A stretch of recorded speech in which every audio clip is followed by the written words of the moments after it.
ہر مسلمان اپنی بہن سے، ہر مسلمان خاتون سے مجھے یہ باتیں کہنا چاہیے، اسی لیے ان کا جواب اور ان کا سوال میں آپ لوگوں کے ساتھ شیئر کر رہا ہوں۔ آج کل کے وقت میں جب کہ دجالی فتنے قدم قدم پر ہیں، شیطانیت قدم قدم پر ہے، آخرت کو لوٹنے والے، ایمان پر ڈاکہ ڈالنے والے قدم قدم پر موجود ہے، تو ضروری ہے کہ ان باتوں کو آپ سبھی حضرات سمجھیں اور دوسروں سے شیئر کریں۔ السلام علیکم، کیسے ہیں پیار اسلامک بھائیو؟ امید کرتا ہوں انشاءاللہ آپ سب خیریت سے ہوں گے۔ اللہ آپ سب کو ہمیشہ سلامت رکھے، ہماری یہی دعا ہے اللہ سب کو دین اور دنیا کی نعمت سے مالا مال عطا فرمائے، آمین یا رب العالمین۔ آج کی ویڈیو کا ٹاپک ہے ایک غیر مسلم نے ایک خاتون کو کیسے محبت کے جال میں پھنسایا۔ آئیے اس ویڈیو میں سنیں گے مفتی صاحب کی زبانی، اور اس ویڈیو کو دیکھ کر کچھ اس پر عمل بھی کرنے کی کوشش کریں گے انشاءاللہ۔ آئیے اس ویڈیو کو دیکھتے ہیں دوستو۔ السلام علیکم ورحمۃ اللہ وبرکاتہ۔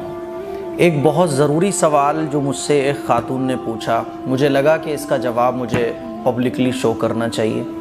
جو ضروری باتیں میں نے ان کو کہیں، وہ مجھے لگتا ہے کہ ہر مسلمان اپنی بہن سے، ہر مسلمان خاتون سے مجھے یہ باتیں کہنا چاہیے، اسی لیے ان کا جواب اور ان کا سوال میں آپ لوگوں کے ساتھ شیئر کر رہا ہوں۔ آج کل کے وقت میں جب کہ دجالی فتنے قدم قدم پر ہیں، شیطانیت قدم قدم پر ہے، آخرت کو لوٹنے والے، ایمان پر ڈاکہ ڈالنے والے قدم قدم پر موجود ہے، تو ضروری ہے کہ ان باتوں کو آپ سبھی حضرات سمجھیں اور دوسروں سے شیئر کریں۔ یہ ایک خاتون ہیں جن کی 6 سال پہلے شادی ہوئی تھی۔ 6 سال پہلے شادی ہونے کے بعد ڈیورس بھی ہو گئی۔ 6 سال کے بیچ میں بہت سارے رشتے آئے، لیکن بہرحال شادی کی بات کہیں آگے نہیں بڑھ سکی۔ شادی کی باتیں تو بہت جگہ چلی، لیکن شادی نہیں ہو سکی۔ ان کا ایک غیر مسلم فرینڈ تھا، ہے وہ ابھی بھی، تو اس نے آ کر، جسے یہ اپنی ہر بات شیئر کرتی تھیں، اس کو ایک ایز اے فرینڈ یہ لیتی تھیں، اس نے آ کر کہا کہ میں تم سے نکاح کر سکتا ہوں اگر تم چاہو تو پہلے تو انہوں نے اس کی بات کو اگنور کیا، اس سے منع کیا، لیکن جب رشتے نہیں ہو پا رہے ہیں تو ان کو خیال آیا کہ کیا اس سے شادی کر لینا چاہیے۔ اس نے یہ بھی کہا کہ دیکھو، میں آپ سے نکاح کروں گا، میں غیر مسلم ہوں اور میں تم سے نکاح کرنا چاہتا ہوں، تمہارا ہاتھ تھامنا چاہتا ہوں۔ کب تک تم اس طرح سے اکیلے رہو گی؟ کب تک تم اس طرح سے اپنی زندگی گزار دو گی؟ میں تمہیں وہ خوشیاں دے سکتا ہوں جو تم چاہتی ہو، ہے نا؟ ایسے ہی تو ایموشنلی بلیک میل کیا جاتا ہے، محبت یہ اور وہ ساری چیزیں کہہ کر کلوز آیا جاتا ہے۔ بہرحال اس لڑکے نے کہا تو انہوں نے بھی سوچا، لیکن اب پرابلم یہ ہے کہ وہ غیر مسلم ہے، تو غیر مسلم سے نکاح تو نہیں ہو سکتا۔ تو اس نے کہا کہ مجھے اسلام میں بہت انٹرسٹ ہے، مجھے اسلام بہت پسند بھی آتا ہے، اور میں ایک خدا کو مانتا ہوں، میں مانتا ہوں کہ اس پوری کائنات کو بنانے والا ایک کریٹر ہے، لیکن پرابلم یہ ہے کہ حالات بڑے مشکل ہیں، میرے گھر والے بھی میرے اگینسٹ ہو جائیں گے، سارے میرے فیملی ممبرز، میرے فرینڈز، ریلیٹیو سب میرے اگینسٹ ہو جائیں گے، اور مجھے اسلام تو پسند ہے اور اسلام کو میں قبول بھی کروں گا، لیکن ابھی نہیں کر سکتا۔ ہاں، میں تم سے شادی کروں گا اور اسلام قبول کرنے کو میں تیار ہوں، کلمہ طیبہ پڑھوں گا، شہادہ پڑھوں گا اور اسلام ایکسیپٹ کر لوں گا، لیکن صرف تمہارے اور تمہارے فیملی ممبر، جو جیسے کہ مدر اینڈ فادر، تمہارے فیملی ممبرز کے سامنے میں اسلام قبول کروں گا، اور پھر اس کے بعد میں تم لوگوں کی نظر میں مسلمان ہو جاؤں گا۔ میں اسلام کو فلی طور پر کمپلیٹلی ایکسیپٹ کر لوں گا، لیکن ابھی نہیں، ابھی میری فیملی بھی میرے ساتھ ہے اور بھی لوگ میرے ساتھ ہیں، وہ میرے اگینسٹ ہو جائیں گے، تو میں دنیا والوں کو ظاہر کروں گا کہ میں غیر مسلم ہی ہوں، یعنی میں اپنے ہی دھرم پر ہوں، لیکن میں دل سے اسلام ایکسیپٹ کر لوں گا، آپ لوگوں کے سامنے شہادہ بھی پڑھ لوں گا اور کورٹ میرج کروں گا۔ میں نکاح نہیں کر پاؤں گا، کورٹ میرج کروں گا، تمہیں کبھی بھی کوئی تکلیف نہیں ہونے دوں گا، تمہیں تمہارے اسلام کو فالو کرنے میں کبھی رکاوٹ نہیں ڈالوں گا، اور دھیرے دھیرے میں اسلام کو تم سے سیکھوں گا اور بھی لوگوں سے سیکھوں گا، پھر دھیرے دھیرے اسلام کو فالو کر لوں گا۔ یہ اس نے کہا۔ اب انہوں نے کہا کہ بھئی جب بندہ دل سے اسلام کو ایکسیپٹ کر رہا ہے اور اتنی ساری پرابلمس ہیں، ظاہر سی بات ہے وہ ایک دم سے اگر اوپنلی کہے گا کہ میں مسلمان ہو گیا ہوں تو سب لوگ اس کے اگینسٹ ہو جائیں گے۔ تو انہوں نے پوچھا کہ مفتی صاحب کیا ایسے میں اس کے ساتھ شادی کر سکتی ہوں؟ وہ یہ بھی کہہ رہے ہیں کہ میں اپنے فیملی ممبرز کے ساتھ ایسے ہی رہوں گا جیسے میں ابھی بھی رہتا ہوں، فیملی ممبرز کے ساتھ وہ کام کروں گا جو میرے دھرم میں کیے جاتے ہیں، لیکن دھیرے دھیرے کچھ سالوں کے بعد میں اس کو چھوڑ دوں گا۔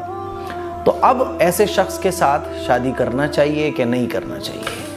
یہ ضروری مسئلہ اس لیے ہے کیونکہ آج کل کے وقت میں، کیونکہ ہم مسلمان جو ہے نا نکمے ہو چکے ہیں، ہم مسلمان ایک نمبر کے نالائق ہو چکے ہیں۔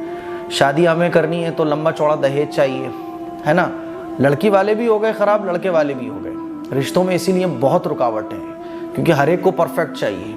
اب ایسے میں کیا ہوتا ہے کہ ایک لڑکی جس کے فیملی ممبرز شادی کر چکے ہوتے ہیں یا کرنے کی تلاش کر رہے ہوتے ہیں، رشتے نہیں مل رہے ہوتے ہیں، کوئی اچھا لڑکا نہیں مل رہا ہوتا ہے، تو اچانک سے آپ کا کوئی غیر مسلم فرینڈ آپ کے سامنے آ کے بولتا ہے کہ میں تمہاری خوشیاں بن کے تمہاری زندگی میں آؤں گا، تمہیں وہ سب دوں گا جو تم چاہتی ہو، کبھی تکلیف نہیں آنے دوں گا، مجھ سے شادی کر لو۔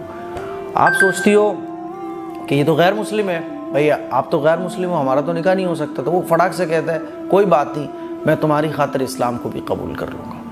تو اب میں اپنی تمام مسلمان بہنوں کو، تمام بچیوں کو، اور جو اس طرح سے مان لیجیے آپ کو کوئی پرپوز کر رہا ہے شادی کے لیے، غیر مسلم آپ کا دوست ہے، غیر مسلم آپ کا آفس میں کام کرنے والا ہے، بول رہا ہے میں تم سے شادی کر لوں گا، تو 3 باتیں ہیں جو آپ کو سمجھنا چاہیے اور ہر مسلمان لڑکی کو سمجھنا چاہیے۔ دیکھو، پہلی بات تو یہ سمجھ لو آپ کہ اسلام میں چھپنا، چھپانا، چوری، ہے نا، کہ زبان پہ کچھ، دل پہ کچھ، اندر کچھ اور ہے، سامنے کچھ اور ہے، یہ سب نہیں ہے۔ اسلام کا ایک کلیئر کٹ اصول ہے۔ آپ نے دیکھا ہوگا کہ رسول اللہ صلی اللہ علیہ وسلم نے جب دین کی دعوت دی تو حضور علیہ الصلوۃ والسلام کی دعوت کو قبول کرنے والے جو صحابہ اکرام تھے، حضرت بلال حبشی رضی اللہ تعالیٰ عنہ، ہے نا، حضرت ابوبکر صدیق رضی اللہ تعالیٰ عنہ، اور جنہوں نے بھی اسلام کو مکے میں قبول کیا، ان کے اوپر کتنی مصیبتیں آئیں، کتنی تکلیفیں انہیں برداشت کرنا پڑی، اللہ کا نام لینے پر ان کو کتنا ستایا گیا، ہے نا، گرم پتھر پر ان کو لٹا دیا جاتا تھا اور پتھر ان کے اوپر رکھ دیے جاتے تھے، تب بھی ان کی زبان سے احد احد نکلتا تھا، ہے نا۔ وہ چاہتے تو حضور سے کہہ سکتے تھے کہ یا رسول اللہ ہم چپ چاپ سے مسلمان بن جاتے ہیں، پھر بعد میں جو ہے ایکسیپٹ کر لیں گے جب سب کچھ ٹھیک ہو جائے گا۔ تو اسلام کا ایک کلیئر کٹ اصول ہے، ادھر یا پھر ادھر، ایکسیپٹ یا ریجیکٹ۔ یہ اسلام میں کچھ بھی نہیں ہے کہ بھیا پہلے میں چھپ کے پھر بعد میں 4-6 سال کے بعد اس کو کلیئر کروں گا، تو ایسا کچھ بھی نہیں ہے۔ اگر آپ کے سامنے آ کے کوئی یہ کہتا ہے کہ میں جو ہے نا بعد میں قبول کر لوں گا اور ایسے کر لوں گا ویسے کر لوں گا، تو بالکل بھی آپ اس پر یقین نہ کرو۔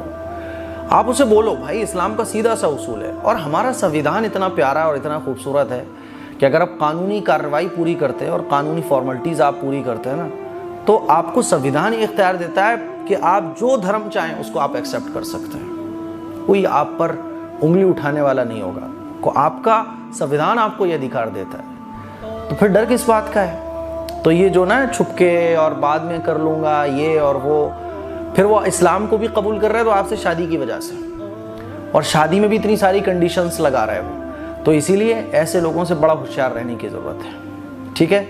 آپ بولو کہ نہیں بھائی، اور اسلام آپ کو قبول کرنا ہے تو پہلے کرو، 4-6 سال بعد دیکھیں گے ہم آپ کو، 2-3 سال قبول تو کرو آپ۔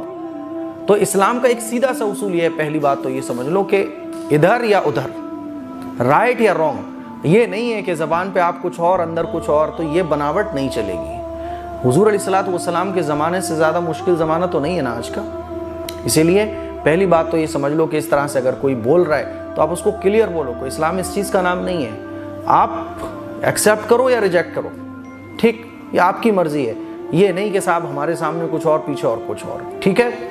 دوسری بات جو آپ کو سمجھنی ہے وہ یہ سمجھنی ہے کہ شادی کے لیے اگر آپ سے شادی کے لیے اگر کوئی اسلام قبول کر رہا ہے تو آپ اس پر یقین مت کیجیے، کیونکہ اسلام کا معاملہ یہ ہے کہ اسلام جو قبول کرتا ہے نا اللہ کا بندہ، وہ اللہ کے لیے کرتا ہے، اللہ اور اللہ کے رسول کے لیے کرتا ہے، اپنی دنیا اور آخرت کو بنانے کے لیے کرتا ہے۔ شادی کرنے کے لیے اگر کوئی اسلام قبول کر رہا ہے تو آپ اس کو ابھی اچھی لگ رہی ہو تو وہ اسلام قبول کر رہا ہے، کل مان لیجیے شادی کرنے کے بعد آپ اس کو اچھی نہیں لگی تو اسلام تو اس نے بس آپ تک پہنچنے کے لیے قبول کیا تھا نا۔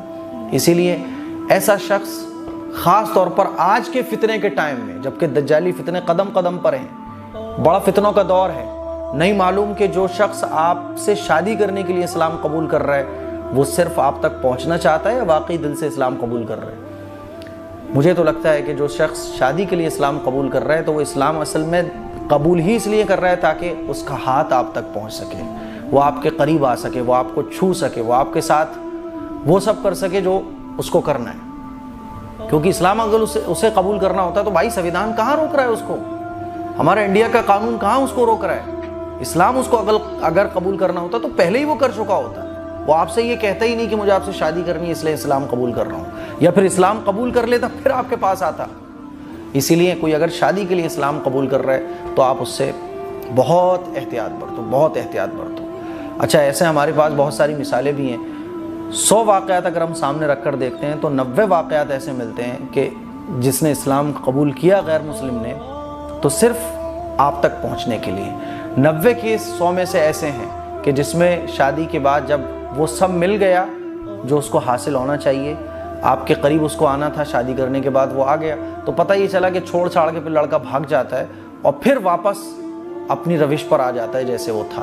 اسی لیے دوسری بات یہ سمجھ لو کہ شادی کے لیے اگر کوئی اسلام قبول کر رہا ہے, اسلام سے ہمدردی کا اظہار کر رہا ہے, آپ سے ہمدردی کا اظہار کر رہا ہے, تو بس الرٹ ہو جاؤ, یہ دنیا دھوکے بازوں سے بھری ہوئی ہے. ٹھیک ہے. تیسری بات جو بہت امپورٹنٹ ہے آپ کے لیے, مان لیجئے یہ خاتون ہے, 6 سال پہلے ان کی طلاق ہوئی, اب رشتہ نہیں مل پا رہا ہے, اب رشتے نہیں آ پا رہے ہیں اور کہیں شادی کی بات نہیں سیٹ ہو پا رہی ہے, تو دماغ میں آتا ہے کہ یار کیا کریں کہ یہ دنیا اسی طرح سے ہماری مشکلوں میں گزر جائے گی, اور اگر مان لیجئے شادی نہیں ہوئی تو کیا ہوگا. ہو سکتا ہے وہ تیسرا آدمی جو آپ کی لائف میں آ رہا ہے وہ کہہ رہا ہو کہ اب تو 6 سال گزر گئے, ایسی زندگی تمہاری گزر جائے گی, بڑھاپا آ جائے گا, زندگی خوشیاں تم نہیں دیکھ پاؤ گی, دیکھو میں تمہارا ہاتھ تھام لوں گا. تو ہمیشہ یاد رکھو, رشتے اگر نہ بھی ملے نا دنیا کے اندر تو کوئی بات نہیں ہے, اللہ اور اللہ کے رسول کے حکموں کی خلاف ورزی نہیں ہونا چاہیے. دنیا کی مشکلیں آخرت کی مشکلوں سے کہیں زیادہ آسان ہیں. آخرت کی مشکلیں بہت سخت ہیں. دنیا کی زندگی آخرت کی زندگی کے مقابلے میں کچھ بھی نہیں ہے. دنیا کی زندگی ختم ہو جانے والی ہے اور آخرت کی زندگی ہمیشہ ہمیشہ رہنے والی ہے. تو اب یہ خاتون مجھ سے پوچھ رہی تھی کہ ایسے شادی کرنا درست ہے کہ نہیں ہے. نہیں ہے بھائی. پہلی بات تو یہ کہ وہ اسلام قبول ہی نہیں کر رہا ہے, اور اسلام قبول کرنا, میں نے 3 باتیں آپ لوگوں کو بتائیں کہ ایک تو وہ شادی کے لیے اسلام قبول کر رہا ہے, دوسرا کہ وہ اسلام ایکسیپٹ صرف آپ کی فیملی ممبرز کے سامنے کر رہا ہے, دنیا والوں کے سامنے وہ یہ شو کرا رہا ہے میں تو جیسا ہوں ویسے ہی ہوں. تیسرا یہ کہ اس کے بدلنے کا اس ماحول میں, جبکہ 100 میں سے 90 کیسز ہم ایسے دیکھتے ہیں کہ لڑکی اکیلی رہ جاتی ہے تنہا ایسے لوگوں کے ساتھ شادی کرنے کے بعد. تو پھر ایسے میں یہ ہے کہ نہیں, بالکل احتیاط برتیں آپ. پہلی بات تو یہ نکاح ہی نہیں ہوگا, ٹھیک ہے, کیونکہ وہ نکاح کر ہی نہیں رہا ہے. دوسرا, نکاح ہو ہی نہیں رہا ہے. دوسرا یہ کہ جب وہ اپنے ہی مذہب پر عمل کرتا رہے گا تو وہ اسلام اس نے قبول کا کیا ہے, اس نے دل سے اسلام قبول نہیں کیا. دل سے جو اسلام قبول کرتا ہے نا, پھر وہ دنیا سے لڑنے کو بھی تیار ہو جاتا ہے, دنیا کی ساری تکلیفیں برداشت کرنے کو تیار ہو جاتا ہے. اس لیے ایسے شخص کے ساتھ نکاح کرنا جائز ہی نہیں ہے, بلکہ اپنی آخرت کو برباد کرنا ہے. اگر خدا نہ خواستہ کوئی خاتون ایسے شخص کے ساتھ اس طرح سے نکاح کر لے تو اس کی دنیا اور آخرت دونوں برباد ہیں. چلو ٹھیک ہے, دنیا میں کچھ خوشحالی اسے مل جائے گی لیکن آخرت برباد ہے. تو یاد رکھو, شادی میں اگر پریشانی آئیں گی, ٹھیک ہے, پریشانی دنیا کی تو ہے, آخرت کی تو نہیں ہے نا. تکلیفیں دنیا کی تو ہیں, آخرت کی تو نہیں ہے نا. یاد رکھو, آخرت کی مشکلیں کہیں زیادہ بڑی ہیں, کہیں زیادہ بھاری ہیں دنیا کی مشکلوں کے آگے. آخرت کی زندگی کہیں زیادہ ہمارے لیے اہمیت رکھتی ہے دنیا کی زندگی کے آگے. دنیا کی زندگی کیسے ہی بہرحال گزر تو جائے گی, مزے میں گزرے, مشکلوں میں گزرے, بہرحال اس کو گزرنا ہے. صبر کے ساتھ گزار لو, اللہ پر یقین رکھتے ہوئے گزار لو, توکل کرتے ہوئے گزار لو. دنیا میں کچھ نہ ملا, انشاءاللہ آخرت میں اس کا بدلہ آپ کو ضرور ملے گا. اسی لیے میرے عزیز بہنوں, میری بچیوں, اپنی آخرت کو تباہ ہونے سے بچاؤ. آج کل دیکھنے کو ملتا ہے کہ لڑکیاں جو ہے نا غیر مسلموں کے ساتھ بھاگ رہی ہیں, دوستیاں کر رہی ہیں, اپنی آخرت تباہ کر رہی ہیں. آخرت میں کچھ نہیں ملے گا. ایک گنہگار ہے جو اللہ کی نافرمانی کرتا ہے تو وہ دنیا کا ہی گنہگار ہے, ایمان سے اس نے سودا نہیں کیا. اور اس طرح کے جو واقعات ہوتے ہیں جس میں آدمی کا ایمان بھی ہاتھ سے جاتا ہے. اسی لیے میری آپ لوگوں سے گزارش ہے, جو باتیں میں نے کہی ہیں اس کو دھیان سے سمجھیے اور اس پر عمل کرنے کی کوشش کیجیے. اپنے ایمان کا خیال رکھیے گا. السلام علیکم ورحمۃ اللہ.